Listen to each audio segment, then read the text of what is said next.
Everyone, this is three questions with Starr Sackstein. There we go. Starr in Florida. Can I say that? Yep. Starr and I just found out we're neighbors. We're basically, what, an hour away from each other, right?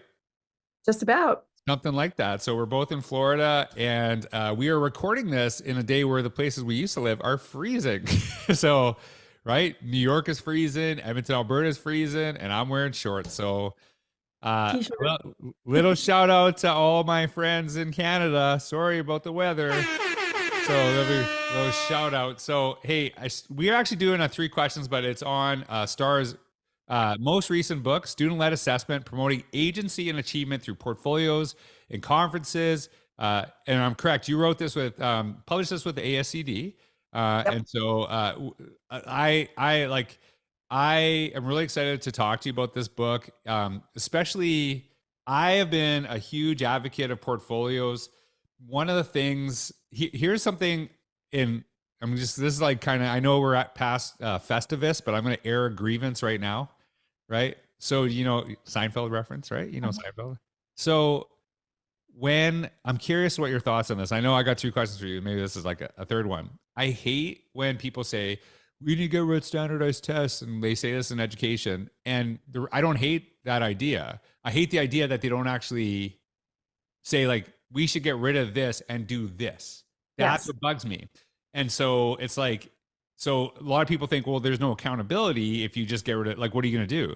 So my big thing is portfolios could be a way that we can really Yeah. show what's the amazing things that are happening in school, but really develop kids and highlight them, but also help them find their strengths, what they really love through that process. So I don't know. I know that wasn't one of the questions. What do you think of that? Because that's what it's like. Don't say get rid of this, but don't offer a solution. True.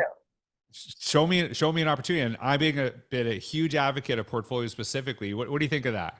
So, I pretty much that's what I've been advocating, I would say, for a very long time now. Like, even though I was teaching AP classes when I was in the classroom, I was even petitioning the College Board to not have my students have to take their AP English exam because to me, that exam, as somebody who has a degree in English, that exam does not mirror whatsoever any English class that I took in Mm. college.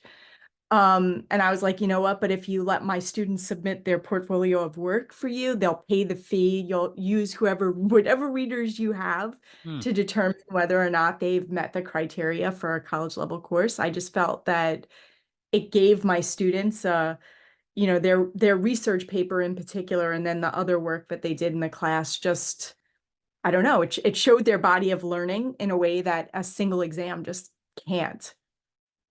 So, That's what as you're far, getting. That's what you're yeah. getting. That's what you're getting. One of those for doing that because that is like I actually. And this I think a lot of times when we, especially, and it's going to make some people mad. Especially when we specifically teach English, we almost teach some of our kids to write in a way that prepares them to write in college, but not necessarily to write in a way we'd want to read. If that makes sense. Do you know what I Sure. mean? Like I don't want to. So I love all the people who listen to this. I'm not a big dissertation reader, Yeah, right? no, But I like blogs. me Do you know too. what I mean? And so like, are we giving like a lot of more kids come out of school and they know how to write because they're English teachers, but they don't necessarily write in a way that they write after school if they don't go to college. Is that fair to say? Am I? It is. And I think that as a writing teacher, Yeah. thinking about my role in developing skills for kids, I don't think I ever told my students they had to take my suggestions. I think I went into their work reading like a reader, Love it. giving them feedback as a reader, like, hey, you might consider this. It's a little confusing here. And if you are the author, you make your choices about what it stays, but just Mhm. be able to back up why you're keeping it the way that you are. If you're willfully breaking a lot of rules with the way you're writing, tell me why you're doing it. And authors break rules all the time, but it has to be intentional. You need to Right. know what you're doing and why you're doing it and what effect you're looking to get with it. And I think because I'm a writer myself, Mhm. I never wanted, like, I didn't have the right to tell a kid the Right. best writing looks like. Who am I? I Yeah. still kind of struggle with that a little bit. Like, even as a teacher, just because I teach English, just because I'm a writing coach, doesn't mean I know everything. And it doesn't mean my style of writing is for everybody. But what you just suggested is true too. I think the reason why my books do as well as they do is because they're practical. I'm Mhm. not writing a research dissertation. I'm writing ways that teachers will pick up the book, they'll read something, they'll be able to implement it immediately. To Yeah. me, that's more meaningful. And I know this sounds weird. It has to be like I wrote Innovator's Mindset specifically trying to write a book that I hadn't read in education, not necessarily the ideas, but the way I wrote it, more Sure. conversational, more kind of like joking around, stuff like that. Because you can have the best ideas in your book, but if I can't make it past the first 5 pages because I'm bored, then Mm. I'll never get the ideas. And I think, and I don't think that anyone that's listening to this is like, well, I really like the super academic. Great, that's awesome. And there's a lot of those opportunities, but I didn't think there was many in the other side. So I thought, hey, there's probably an audience that's being missed out here. So I do have 3 questions for you, but I'm going to just start with one that Okay. just a real quick one. Sure. Just give us a quick overview of your book. And by the way, it is linked down below. You can pick up and check it out down below in the description. So tell us a little bit, just kind of give us the 1 to 2 minute overview of student-led assessment, promoting agency and achievement through portfolios and conferences. Sure. So, I mean, most folks who have read the hacking assessment work, like I've done different pieces of all of it, like the peer feedback, I've done separate things on reflection, I've done things on self-assessment. So, this was like the last piece of what do you do when you go gradeless? And basically, what it does is it starts with building a learner-centered environment where, making mistakes is valued and all the things you need to do to build a learning culture in the space. The book's broken up into 3 sections. And then it also kind of defines what a portfolio is, Mhm. because too many people still think portfolio is just like a collection of where we throw all our stuff. And it's really more of a dynamic workspace where kids could see progress, track progress, set goals, kind of do all the things. Then the second part is all about building those specific structures, what it looks like when you're determining criteria for selection, what it looks like in your classrooms, and vocabulary specific so that you're teaching kids to speak about their learning so that they can advocate for what they need in that space. And then the last section is kind of like broken into how do we scaffold this throughout the school year where we're building capacity in kids so that they could, in the first semester when you're doing a student-led conference, it's the teacher is going to be the one that's leading with questioning and kind of getting them ready to have that conversation so that by the time they get to the end of the year, they're the one leading it completely. Like they know what their I love goals it. are, they know what work best describes their Right. learning. They could speak to all the things.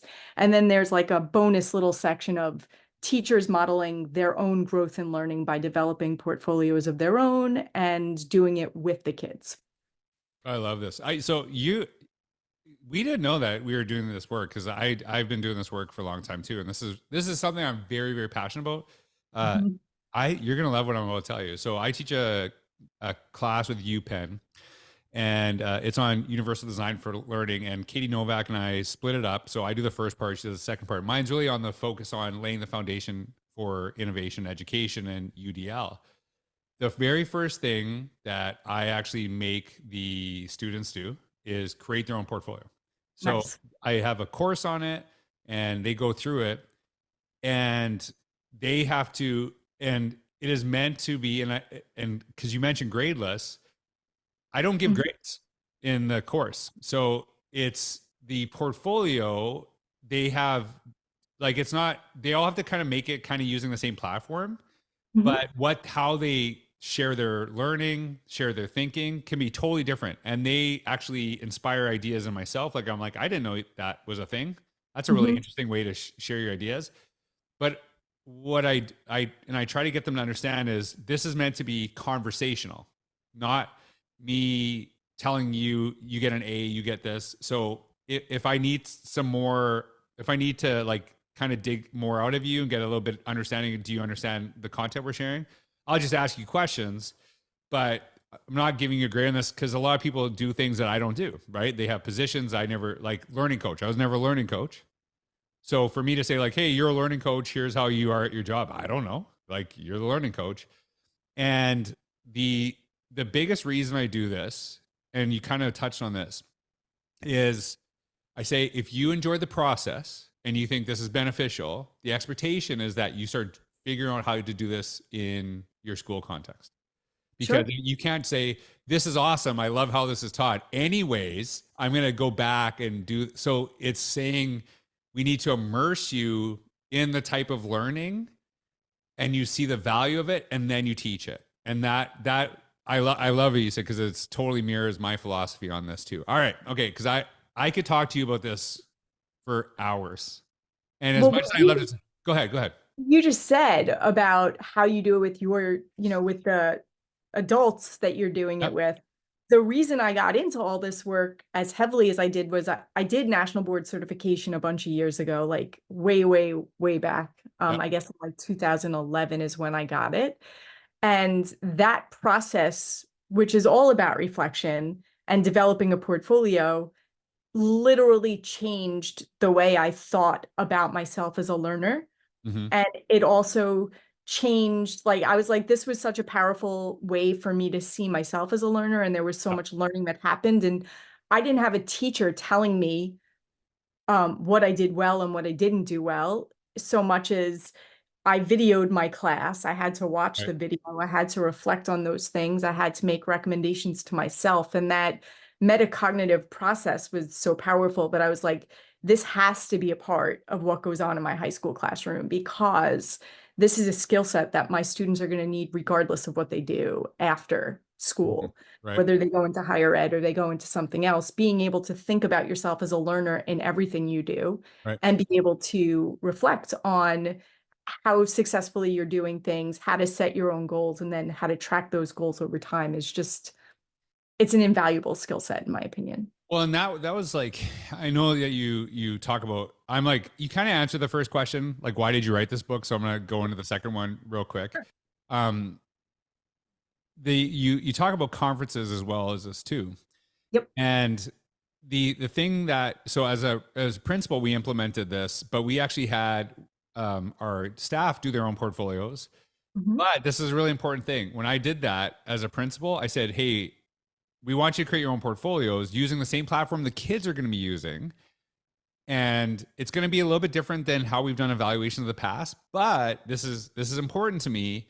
Will no longer do these things. So we got rid of things very explicitly. We didn't say you're going to do everything that you've done in your evaluations in the past, plus now you also have to do portfolios.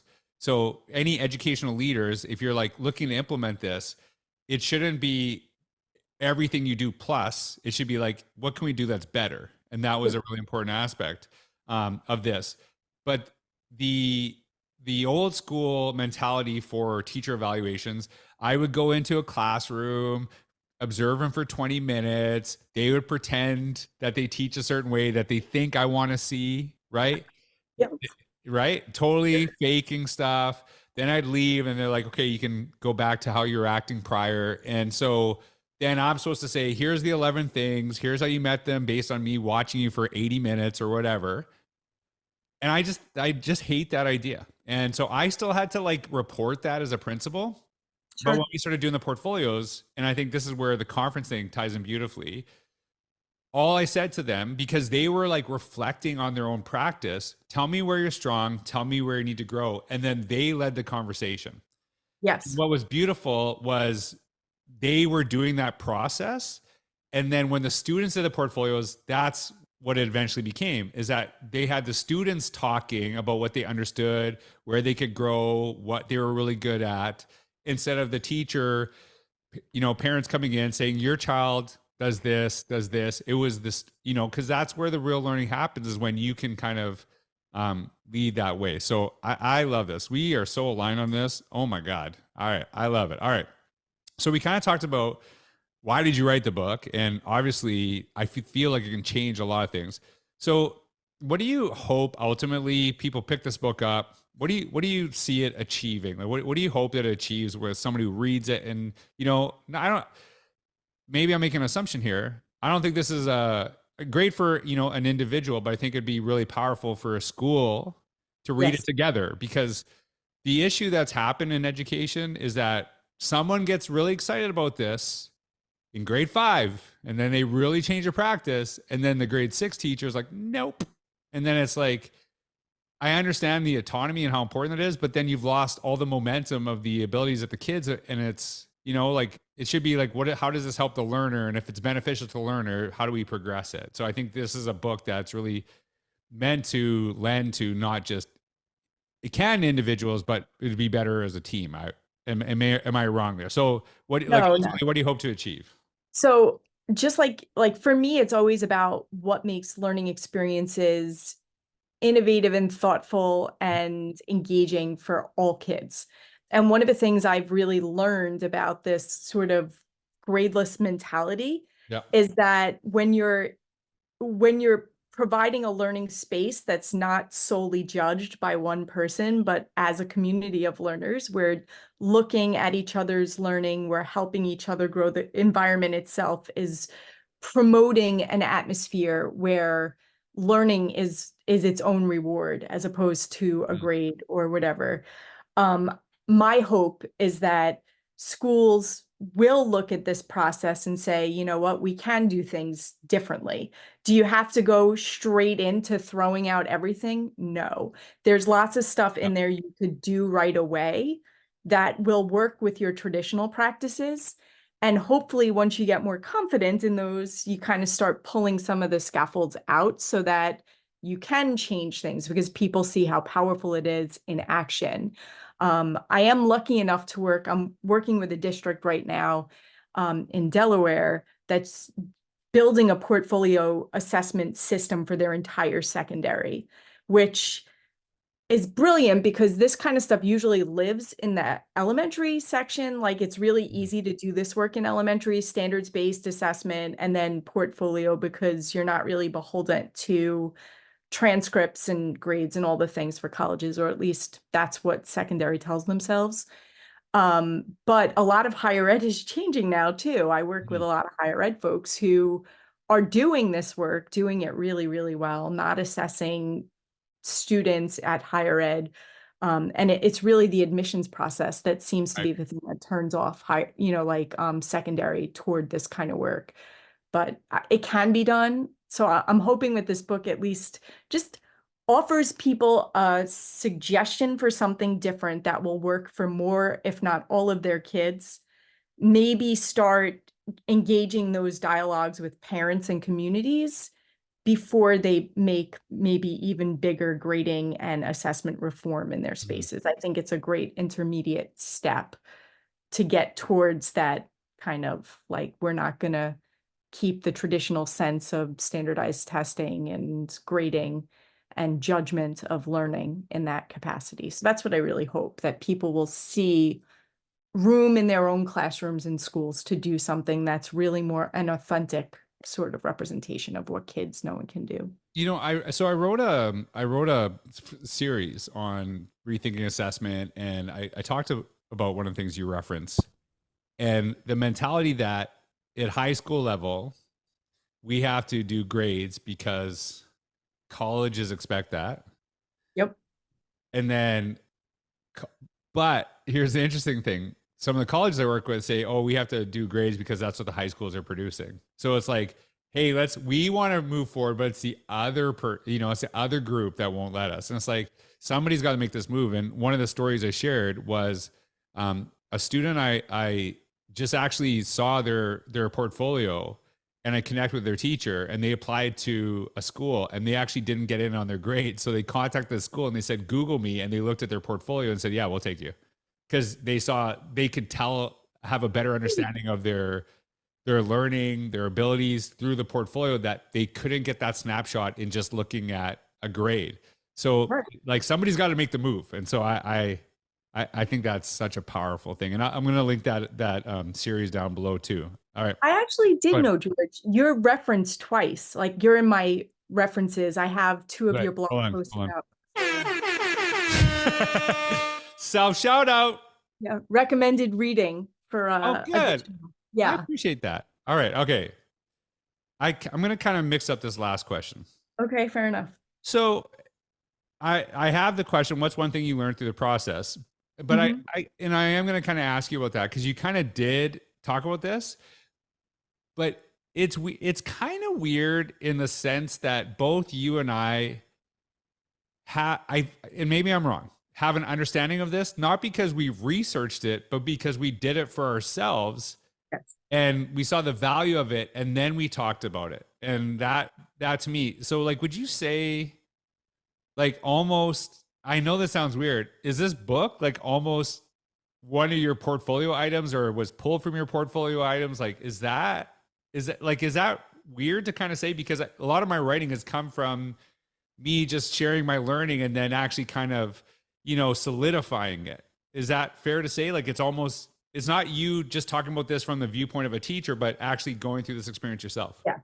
I mean, I would say most of my books are written that way, like Mhm. directly written from the classroom, from experience, and that's why I also try to get folks who are in the classroom right now doing the stuff so that the examples that I have are relevant and not just in English in high school, but they're K higher ed and they're in all different kinds of subjects because I'm sure you've gotten this too, although your books are kind of content agnostic in terms of like Mm. in more of a Yeah. leadership vein as opposed to like people read my stuff. My examples are generally English or journalism Right. because that's what it's taught. And then it's like, well, I can't do that in a math class, or I can't Right. do that in a science class. So whenever I could get math and science folks who are doing the work to participate in that experience and be like, Yeah. no, no, here are people who are doing it in those other areas, and this is what it looks like in those spaces. So there is research that underwent because I did look at how other people did these kinds of things, but the school I was in the longest, I was on the portfolio committee, me and two friends, Yeah. and we developed the school's portfolio handbook and we kind of did all that work while I was still in the classroom. So this does, like, I actually give a shout out to my two co-committee, um, Georgia and Alejandro, the two of the three of us together spent a lot of time doing Mm. research when we were in the classroom, when we were putting together that handbook. And that became the basis of a lot of work I did later on my own, because I was definitely a little more comfortable going outside the normal than a lot of my colleagues were back then. I'm one of those people who refuses to color in the lines. It's one Mhm. of those things like, if it's not working, I'm not going to do it just because you told Right. me to do it. Right. I kind of just want to do the big F you to the world on that one. Like, let's let's see what works for kids, Mhm. and I will fight even at my own Yep. peril to make sure kids get what they need. And if that means I have to break every single rule in the book, I Right. will. Well, Yep. and I think that goes back to the beginning of the conversation, right? Don't just say this doesn't work. Give me something that does and show Mhm. this. And so, first of all, Star, thanks for being on the podcast. I hope this book does really well. I'm really passionate about this stuff. So and this is my assumption on this. Some of you listening right now are like, you know what? We're nowhere near this space. I don't think it's written for you to say, we're getting rid of this and we're totally going to this overnight. But I guarantee you there's things that you can kind of scaffold, as Star was saying, on the way to that process. So thanks for being on the podcast. I hope the book does very, very well. I think this is really important. And if you're listening to this and you're like complaining about standardized tests, you're complaining about grading, here's your chance. Here's your chance to learn from someone who's already done it. So thanks for being on the podcast. Thanks everyone for listening. I hope you have a wonderful day. Take care.